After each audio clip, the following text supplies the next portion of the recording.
The House of the Seven Gables, by Nathaniel Hawthorne. Chapter 11. The Arched Window. From the inertness, or what we may term the vegetative character of his ordinary mood, Clifford would perhaps have been content to spend one day after another interminably, or, at least, throughout the summer-time, in just the kind of life described in the preceding pages. Fancying, however, that it might be for his benefit occasionally to diversify the scene, Phœbe sometimes suggested that he should look out upon the life of the street. For this purpose, they used to mount the staircase together to the second story of the house, where, at the termination of a wide entry, there was an arched window, of uncommonly large dimensions, shaded by a pair of curtains. It opened above the porch, where there had formerly been a balcony, the balustrade of which had long since gone to decay and been removed. At this arched window, throwing it open, but keeping himself in comparative obscurity by means of the curtain, Clifford had an opportunity of witnessing such a portion of the great world's movement as might be supposed to roll through one of the retired streets of a not very populous city. But he and Phœbe made a sight as well worth seeing as any that the city could exhibit. The pale, gray, childish, aged, melancholy, yet often simply cheerful, and sometimes delicately intelligent aspect of Clifford, peering from behind the faded crimson of the curtain, watching the monotony of everyday occurrences with a kind of inconsequential interest and earnestness, and at every petty throb of his sensibility, turning for sympathy to the eyes of the bright young girl. If once he were fairly seated at the window, even Pyncheon Street would hardly be so dull and lonely but that, somewhere or other along its extent, Clifford might discover matter to occupy his eye, and titillate, if not engross, his observation. Things familiar to the youngest child that had begun its outlook at existence seemed strange to him. A cab, an omnibus with its populous interior, dropping here and there a passenger, and picking up another, and thus typifying that vast rolling vehicle, the world, the end of whose journey is everywhere and nowhere. These objects he followed eagerly with his eyes, but forgot them before the dust raised by the horses and wheels had settled along their track. As regarded novelties, among which cabs and omnibuses were to be reckoned, his mind appeared to have lost its proper gripe and retentiveness. Twice or thrice, for example, during the sunny hours of the day, a water-cart went along by the Pyncheon house, leaving a broad wake of moistened earth, instead of the white dust that had risen at a lady's lightest footfall.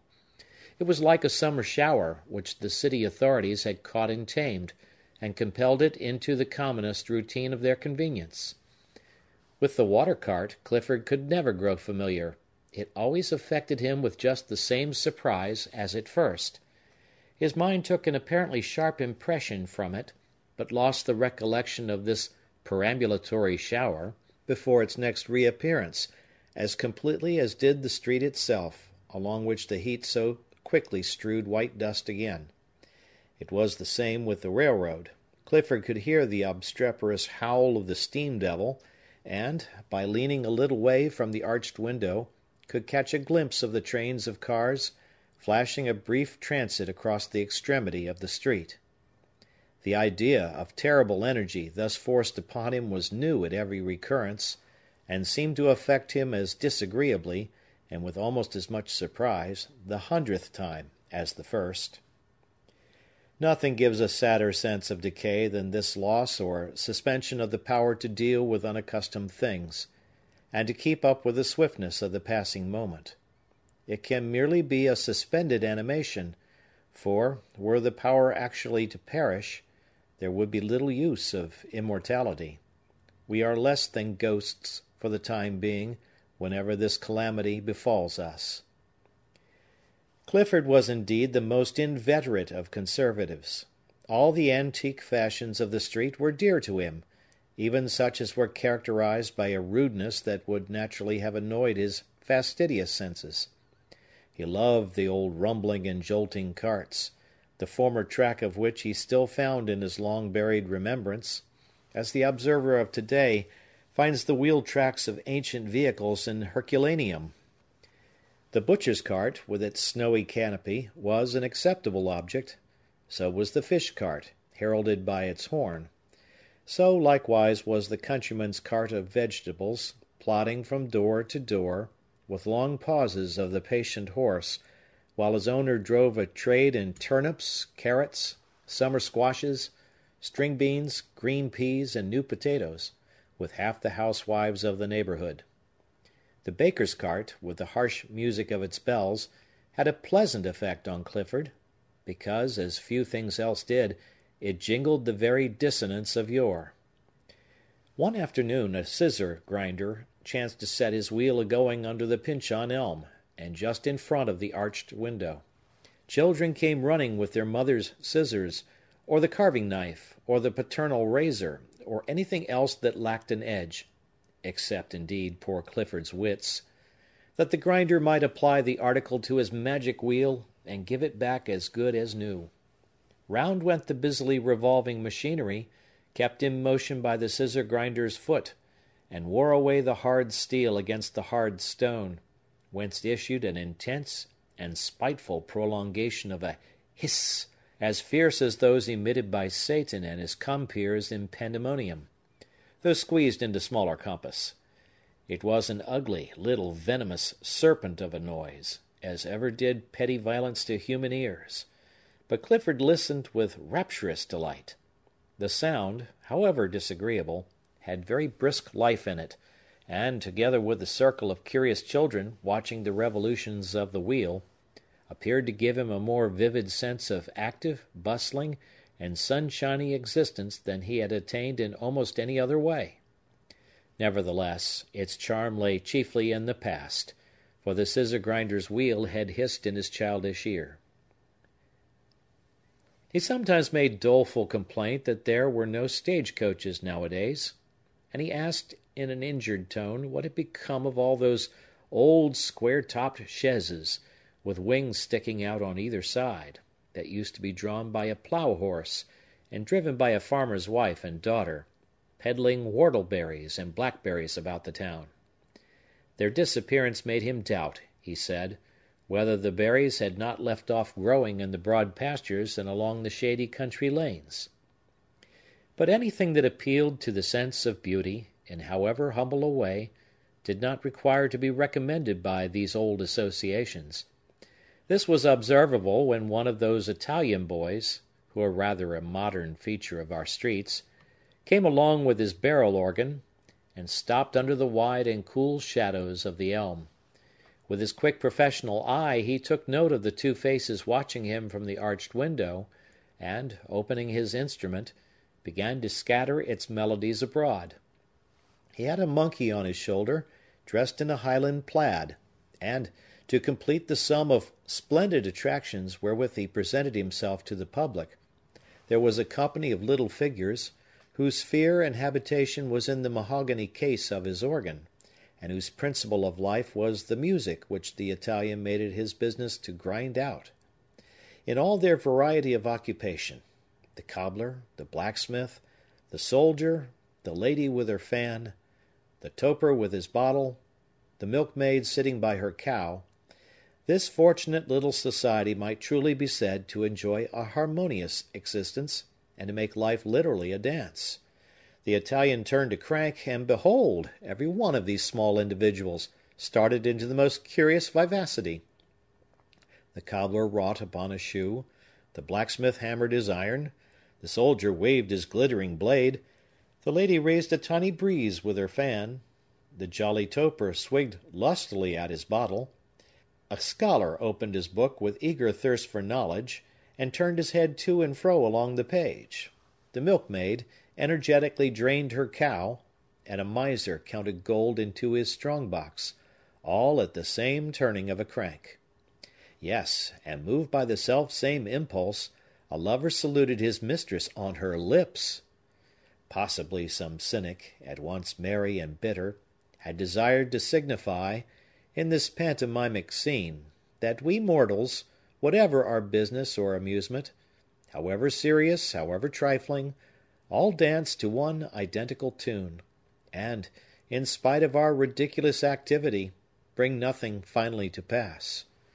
For the most remarkable aspect of the affair was, that, at the cessation of the music, everybody was petrified at once, from the most extravagant life into a dead torpor. Neither was the cobbler's shoe finished, nor the blacksmith's iron shaped out, nor was there a drop less of brandy in the toper's bottle, nor a drop more of milk in the milkmaid's pail, nor one additional coin in the miser's strong-box, nor was the scholar a page deeper in his book. All were precisely in the same condition as before they made themselves so ridiculous by their haste to toil, to enjoy, to accumulate gold, and to become wise. Saddest of all, moreover, the lover was none the happier for the maiden's granted kiss. But, rather than swallow this last too acrid ingredient, we reject the whole moral of the show. The monkey, meanwhile, with thick tail curling out into preposterous prolixity from beneath his tartans, took his station at the Italian's feet. He turned a wrinkled and abominable little visage to every passer-by, and to the circle of children that soon gathered round, and to Hepzibah's shop-door, and upward to the arched window, whence Phœbe and Clifford were looking down. Every moment, also, he took off his Highland bonnet, and performed a bow and scrape. Sometimes, moreover, he made personal application to individuals, holding out his small black palm, and otherwise plainly signifying his excessive desire for whatever filthy lucre might happen to be in anybody's pocket. The mean and low, yet strangely man-like expression of his wilted countenance, the prying and crafty glance, that showed him ready to gripe at every miserable advantage, his enormous tail, too enormous to be decently concealed under his gabardine, and the deviltry of nature which it betokened. Take this monkey just as he was, in short, and you could desire no better image of the Mammon of copper coin, symbolizing the grossest form of the love of money. Neither was there any possibility of satisfying the covetous little devil. Phœbe threw down a whole handful of cents, which he picked up with joyless eagerness, handed them over to the Italian for safe-keeping, and immediately recommenced a series of pantomimic petitions for more. Doubtless, more than one New Englander, or let him be of what country he might, it is as likely to be the case, passed by and threw a look at the monkey, and went on, without imagining how nearly his own moral condition was here exemplified. Clifford, however, was a being of another order. He had taken childish delight in the music, and smiled, too, at the figures which it set in motion.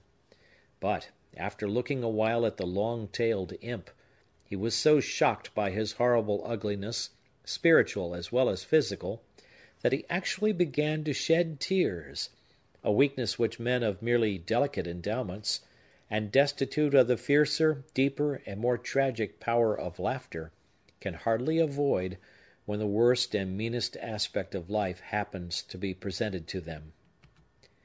Pyncheon Street was sometimes enlivened by spectacles of more imposing pretensions than the above, and which brought the multitude along with them. With a shivering repugnance at the idea of personal contact with the world, a powerful impulse still seized on Clifford whenever the rush and roar of the human tide grew strongly audible to him.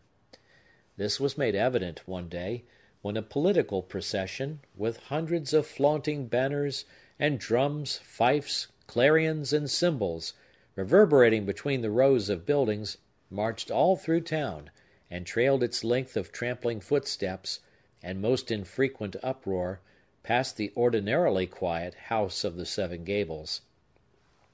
As a mere object of sight, nothing is more deficient in picturesque features than a procession seen in its passage through narrow streets. The spectator feels it to be fool's play, when he can distinguish the tedious commonplace of each man's visage, with the perspiration and weary self-importance on it, and the very cut of his pantaloons, and the stiffness or laxity of his shirt-collar, and the dust on the back of his black coat.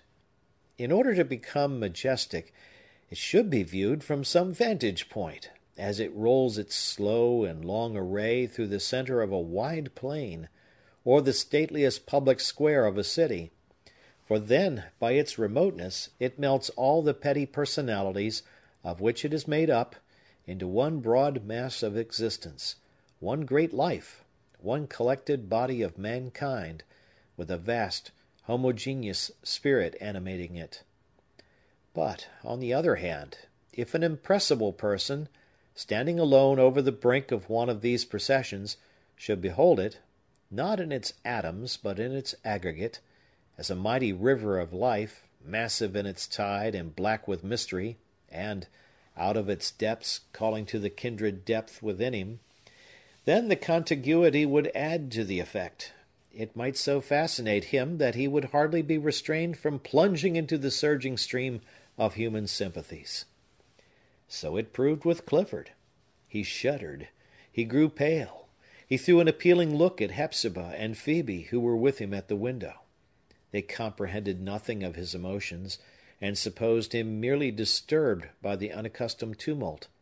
At last, with tremulous limbs, he started up, set his foot on the window-sill, and in an instant more he would have been in the unguarded balcony. As it was, the whole procession might have seen him, a wild, haggard figure, his grey locks floating in the wind that waved their banners, a lonely being, estranged from his race, but now feeling himself man again, by virtue of the irrepressible instinct that possessed him. Had Clifford attained the balcony, he would probably have leaped into the street, but whether impelled by the species of terror that sometimes urges its victim over the very precipice which he shrinks from, or by a natural magnetism tending towards the great centre of humanity, it were not easy to decide. Both impulses might have wrought on him at once. But his companions, affrighted by his gesture, which was that of a man hurried away in spite of himself, seized Clifford's garment and held him back. Hepzibah shrieked. Phœbe, to whom all extravagance was a horror, burst into sobs and tears. "Clifford, Clifford, are you crazy?" cried his sister. "I hardly know, Hepzibah," said Clifford, drawing a long breath. "Fear nothing. It is over now. But had I taken that plunge, and survived it, methinks it would have made me another man." Possibly, in some sense, Clifford may have been right. He needed a shock, or perhaps he required to take a deep, deep plunge into the ocean of human life, and to sink down and be covered by its profoundness, and then to emerge, sobered, invigorated, restored to the world and to himself. Perhaps, again, he required nothing less than the great final remedy, death. A similar yearning to renew the broken links of brotherhood with his kind sometimes showed itself in a milder form, and once it was made beautiful by the religion that lay even deeper than itself. In the incident now to be sketched, there was a touching recognition, on Clifford's part, of God's care and love towards him, towards this poor, forsaken man, who, if any mortal could, might have been pardoned for regarding himself as thrown aside, forgotten, and left to be the sport of some fiend, whose playfulness was an ecstasy of mischief. It was the Sabbath morning, one of those bright, calm Sabbaths, with its own hallowed atmosphere, when heaven seems to diffuse itself over the earth's face in a solemn smile, no less sweet than solemn. On such a Sabbath morn, were we pure enough to be its medium, we should be conscious of the earth's natural worship ascending through our frames, on whatever spot of ground we stood. The church bells, with various tones, but all in harmony, were calling out and responding to one another. "It is the Sabbath! The Sabbath! Yea, the Sabbath!" And over the whole city the bells scattered the blessed sounds, now slowly, now with livelier joy, now one bell alone, now all the bells together, crying earnestly, "It is the Sabbath!" and flinging their accents afar off, to melt into the air and pervade it with the holy word, the air with God's sweetest and tenderest sunshine in it, was meet for mankind to breathe into their hearts, and send it forth again as the utterance of prayer. Clifford sat at the window with Hepzibah, watching the neighbors as they stepped into the street. All of them, however unspiritual on other days, were transfigured by the Sabbath influence, so that their very garments, whether it were an old man's decent coat well brushed for the 1000th time, or a little boy's first sack and trousers finished yesterday by his mother's needle, had somewhat of the quality of ascension robes. Forth, likewise, from the portal of the old house stepped Phœbe, putting up her small green sunshade, and throwing upward a glance and smile of parting kindness to the faces at the arched window.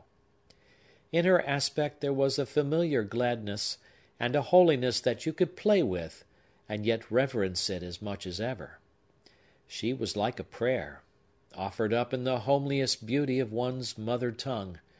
Fresh was Phœbe, moreover, and airy and sweet in her apparel, as if nothing that she wore, neither her gown, nor her small straw bonnet, nor her little kerchief, any more than her snowy stockings, had ever been put on before, or, if worn, were all the fresher for it, and with a fragrance as if they had lain among the rosebuds. The girl waved her hand to Hepzibah and Clifford, and went up the street, a religion in herself, warm, simple, true, with a substance that could walk on earth, and a spirit that was capable of heaven. "Hepzibah," asked Clifford, after watching Phœbe to the corner, "do you never go to church?" "No, Clifford," she replied, "not these many, many years."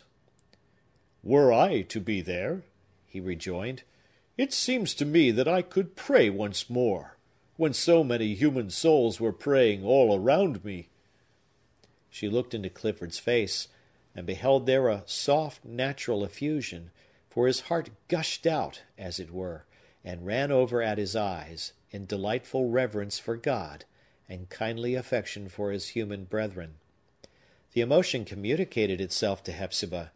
She yearned to take him by the hand and go and kneel down, they two together, both so long separate from the world, and, as she now recognized, scarcely friends with him above, to kneel down among the people, and be reconciled to God and man at once. "Dear brother," said she earnestly, "let us go. We belong nowhere. We have not a foot of space in any church to kneel upon. But let us go to some place of worship, even if we stand in the broad aisle. Poor and forsaken as we are, some pew door will be opened to us." So Hepzibah and her brother made themselves ready, as ready as they could in the best of their old-fashioned garments, which had hung on pegs, or been laid away in trunks, so long that the dampness and mouldy smell of the past was on them, made themselves ready, in their faded bettermost, to go to church. They descended the staircase together, gaunt, sallow Hepzibah, and pale, emaciated, age-stricken Clifford. They pulled open the front door, and stepped across the threshold, and felt, both of them, as if they were standing in the presence of the whole world, and with mankind's great and terrible eye on them alone. The eye of their father seemed to be withdrawn, and gave them no encouragement. The warm sunny air of the street made them shiver. Their hearts quaked within them at the idea of taking one step farther. "It cannot be, Hepzibah. It is too late," said Clifford, with deep sadness. "We are ghosts. We have no right among human beings, no right anywhere but in this old house, which has a curse on it, and which, therefore, we are doomed to haunt. And besides," he continued, with a fastidious sensibility inalienably characteristic of the man, "it would not be fit nor beautiful to go. It is an ugly thought that I should be frightful to my fellow beings, and the children would cling to their mothers' gowns at sight of me." They shrank back into the dusky passageway, and closed the door. But, going up the staircase again, they found the whole interior of the house tenfold more dismal, and the air closer and heavier, for the glimpse and breath of freedom which they had just snatched. They could not flee. Their jailer had but left the door ajar in mockery, and stood behind it to watch them stealing out. At the threshold, they felt his pitiless gripe upon them. For what other dungeon is so dark as one's own heart? What jailer so inexorable as one's self?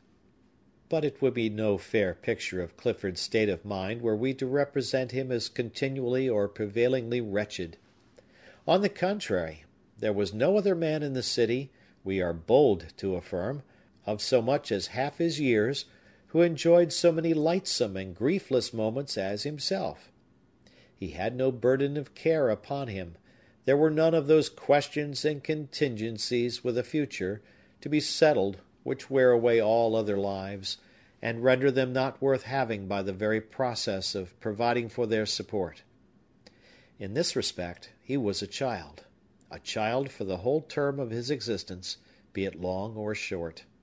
Indeed, his life seemed to be standing still at a period little in advance of childhood, and to cluster all his reminiscences about that epoch, just as, after the torpor of a heavy blow, the sufferer's reviving consciousness goes back to a moment considerably behind the accident that stupefied him. He sometimes told Phœbe and Hepzibah his dreams, in which he invariably played the part of a child, or a very young man. So vivid were they, in his relation of them, that he once held a dispute with his sister as to the particular figure or print of a chintz morning dress which he had seen their mother wear, in the dream of the preceding night. Hepzibah, piquing herself on a woman's accuracy in such matters, held it to be slightly different from what Clifford described, but producing the very gown from an old trunk, it proved to be identical with his remembrance of it.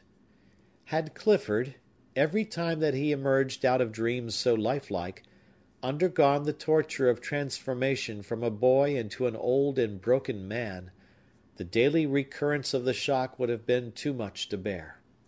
It would have caused an acute agony to thrill from the morning twilight all the day through until bedtime, and even then would have mingled a dull, inscrutable pain and pallid hue of misfortune with the visionary bloom and adolescence of his slumber. But the nightly moonshine interwove itself with the morning mist, and enveloped him as in a robe, which he hugged about his person, and seldom let realities pierce through. He was not often quite awake, but slept open-eyed, and perhaps fancied himself most dreaming then.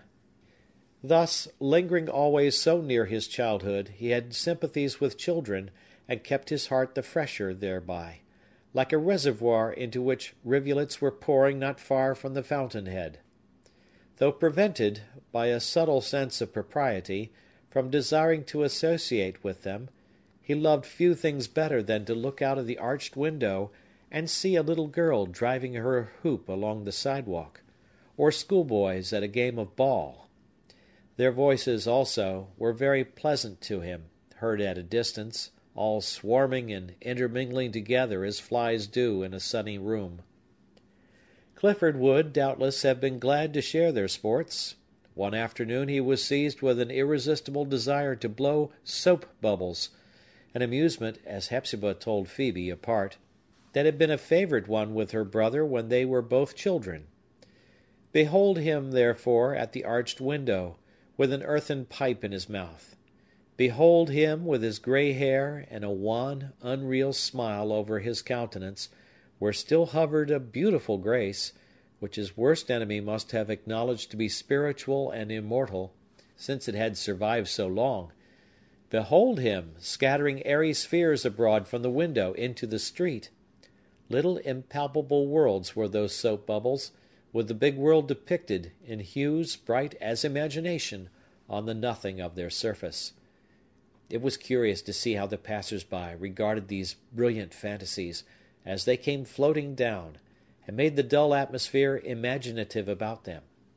Some stopped to gaze, and perhaps carried a pleasant recollection of the bubbles onward as far as the street corner. Some looked angrily upward, as if poor Clifford wronged them by setting an image of beauty afloat so near their dusty pathway. A great many put out their fingers or their walking sticks to touch withal, and were perversely gratified, no doubt, when the bubble, with all its pictured earth and sky seen, vanished as if it had never been. At last, just as an elderly gentleman of very dignified presence happened to be passing, a large bubble sailed majestically down, and burst right against his nose.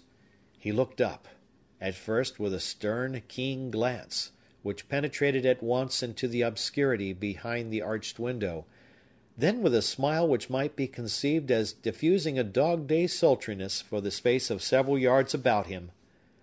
"Ah, ha! Cousin Clifford!" cried Judge Pyncheon. "What! Still blowing soap bubbles?" The tone seemed as if he meant to be kind and soothing, but yet had a bitterness of sarcasm in it. As for Clifford, an absolute palsy of fear came over him. Apart from any definite cause of dread which his past experience might have given him, he felt that native and original horror of the excellent judge, which is proper to a weak, delicate, and apprehensive character in the presence of massive strength.